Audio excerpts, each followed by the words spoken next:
சொன்ன பகுதியில தேவனை துதிக்க வேண்டும், அவரை மகிமைப்படுத்த வேண்டும். சீயோன் என்ற திருச்சபையிலே ஜனங்கள் வந்து காத்திருப்பார்கள், அவருக்கு பொருத்தனை செய்வார்கள் என்பதாக வேதாகமம் சொல்லுகிறது. ஏன் அவ்விதமாக ஆண்டவருக்கு நாம் மகிமையும் துதியும் செலுத்துகிறோம் என்று பார்க்கப்படுவது, அவர் என்ன செய்கிறார் என்றால் பூமியில் உள்ள சகலத்தையும் அவர் படைத்திருக்கிறார், பூமியில் உள்ள சகலவற்றையும் ஆசீர்வதித்திருக்கிறார். மேன்மையான உயர்வான இடங்களிலே நிறைய என்ன அப்படின்னா விளைந்திருக்கிற பகுதி, அங்க ஆடு மாடுகள் எல்லாம் என்ன செய்கிறது, அதுக்கு ஆகாரத்தை கிடைக்க பண்ணுகிறார். பள்ளத்தாக்குகளிலே தானியங்களை விளைய பண்ணுகிறார். எல்லாருக்கும் ஆகாரத்தை கொடுத்து ஆண்டவர் ஆசீர்வதித்திருக்கார். அந்த பூமியில ஜனங்கள் எல்லாம் அதை வாங்கி சாப்பிட்டு அவரை போற்றுவதில்லை, துதிப்பதில்லை. யார் படைத்தா, யார் உருவாக்கினா, யார் உண்டாக்கி இந்த பூமியில எல்லாவற்றையும் தந்தார் என்கிற ஒரு உணர்வு மனிதர்களுக்கு இன்னைக்கு இல்லை.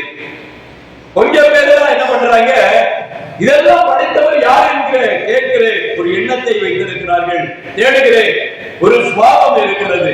உண்மையான தெய்வத்தை தேடுகிற பிள்ளைகள் கொஞ்சம் பேர் தான் இருக்கிறாங்க உலகத்துல. அவர்கள் எல்லாம் அவரை அறிந்து அவரை கனப்படுத்தும்படியாக அவருடைய ஆலயத்துக்கு வராங்க, அவரை போற்றுகிறாங்க, துதிக்கிறாங்க. நன்றி கெட்டவங்களா என்ன செய்ய மாட்டாங்க, வரமாட்டாங்க. அறியாதவன் புரியாதவன் வரமாட்டான். அவன் போற போக்கு வேலையா இருக்கு. அவன் இந்த பூமியில படைக்கப்பட்டு அவன் நான் ஏன் பிறந்தேன், நான் எதற்காக இந்த பூமியிலே நான் வாழ்ந்து கொண்டு இருக்கிறேன் என்கிற ஒரு உண்மையான சம்பவத்தை அவர்கள் அறியவில்லை. வேதாகமத்தை பார்க்கிறோம், உலகத்துல பாத்தீங்கன்னா சமுத்திரம் கொந்தளிக்கிறது, அலைகள் கொந்தளிக்கிறது. இதெல்லாம் எப்படி ஏற்படுகிறது, இது யார் செய்கிறார்கள் என்பதை அவர்கள் அறிகிறது அல்ல. இந்த பூமியில பர்வதங்கள் எல்லாம் உறுதியாக நிற்கிறது, உயர்ந்து இருக்கிறது, பார்க்கிறதற்கு அருமையாக இருக்கிறது.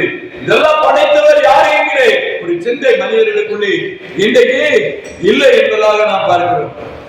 அதை உணர்கிற ஜனங்கள் காலையிலும் மாலையிலும் அவரை தேடி வந்து அவரை போற்றுவார்கள், துதிப்பார்கள் என்பதாக நாம் பார்க்கிறோம். ஆண்டவர் என்ன பண்றாரு, விளைய வைக்கிறதுக்காக வானத்திலிருந்து மழையை கொடுத்து எல்லா இடத்துலயும் பூமியை முளைக்க வைக்கிறாரு, எல்லாத்தையும் விளைய செய்கிறாரு. வனாந்தரங்கள் எல்லாம் முளைச்சு கிடைக்குது, எல்லாம் பாத்தீங்கன்னா செழிப்பா இருக்குது. இன்னுமாக மலைகள் பாத்தீங்கன்னா இன்னும் பிரம்மாண்டமாக இருக்கிறது. நிறைய மரங்கள் இருக்கிறது, காய்கறிகள் இருக்கிறது, மரங்கள், செடிகள், கொடிகள் எல்லாமே ஆகாரத்திற்காக பூமியில நடமாடுகிற எல்லா பிராணிகளுக்கும், மனிதன் மாத்திரமல்ல எல்லா ஜீவராசிகளுக்கும் அவர் ஆகாரம் எடுக்கிறார்.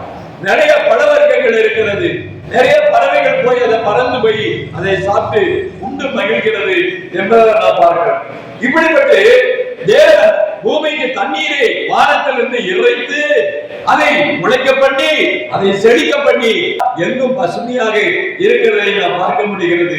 அப்படிப்பட்ட தெய்வம் இந்த நாட்களிலே ஆண்டவர் செய்திருந்த மகத்துவத்தை ஜனங்கள் மத்தியிலே சொல்ல வேண்டும், அவரை நாம் துதிக்க வேண்டும். மேய்ச்சல் நிலங்களிலே ஆடுகளும் மாடுகளும் எல்லாம் நிறைந்திருக்கிறது. பூமியிலே விளைகிற தானியத்தை மனிதன் உண்டு மகிழ்ந்து சந்தோஷப்படுகிறார். இப்படிப்பட்ட ஒரு காரியத்தை ஆண்டவர் செய்திருக்கிறார் என்பதாக தாவீதுடைய சங்கீத புத்தகத்திலே நாம் வாசித்தோம்.